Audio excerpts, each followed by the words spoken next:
హైదరాబాద్ సిటీలో two wheeler సైలెన్సర్ల మోతలు ప్రజలను ఇబ్బందులు పెడుతున్నాయి. నిబంధనలకు విరుద్ధంగా కొందరు పోకిరీలు పెద్ద శబ్దం వచ్చే సైలెన్సర్లు ఏర్పాటు చేసి న్యూసెన్స్ కు కారకులవుతున్నారు. ధ్వని సైలెన్సర్లకు సంబంధించి పోలీసులకు ఫిర్యాదులు ఎక్కువయ్యాయి. బైక్ సైలెన్సర్లు మోతపై దృష్టి పెట్టిన పోలీసులు స్పెషల్ డ్రైవ్ చేపట్టారు. ఎక్కడికక్కడ వాహనాలను తనిఖీలు చేస్తూ సైలెన్సర్ల నుంచి శబ్దం వస్తున్న వాటిని సీజ్ చేస్తున్నారు.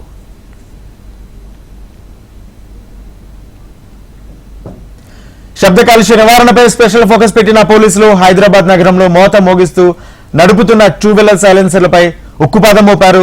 ట్రాఫిక్ 1 డీసీపీ సుబ్బారాయుడు ఆధ్వర్యంలో పెద్దగా శబ్దం చేస్తూ ఇతరులకు ఇబ్బంది కలిగిస్తున్న బైక్లను పట్టుకుని వాటిని తొలగించి వాహనదారులకు కౌన్సిలింగ్ ఇస్తున్నారు. నెల రోజుల నుంచి నార్త్ జోన్తో పాటు ఇతర ప్రాంతాలను స్పెషల్ డ్రైవ్ కొనసాగించారు.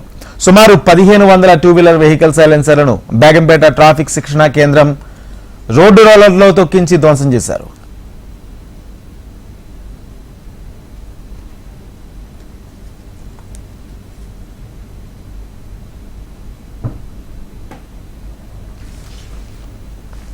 ట్రాఫిక్ వైలెన్స్ అయిన without helmet, wrong route, rash driving, signal jumping, wrong parking, ప్రజలకు ఇబ్బందులు కలిగించే ఓవర్ నాయిస్ సైలెన్సర్ వెహికల్స్ పైన ఈ డ్రైవ్ నిర్వహించారు.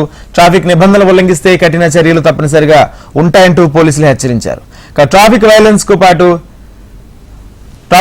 కు పాల్పడితే కఠిన చర్యలు తప్పన్నారు. పబ్లిక్ ఇబ్బందులకు కలిగించే ఓవర్ నాయిస్ సైలెన్సర్ వెహికల్స్ ఉంటే ఎంవీఏ యాక్ట్ తో పాటు లా అండ్ ఆర్డర్ సెక్షన్ల కింద కేసులు నమోదు చేస్తామని ట్రాఫిక్ డీసీపీ సుబ్బారాయుడు హెచ్చరించారు.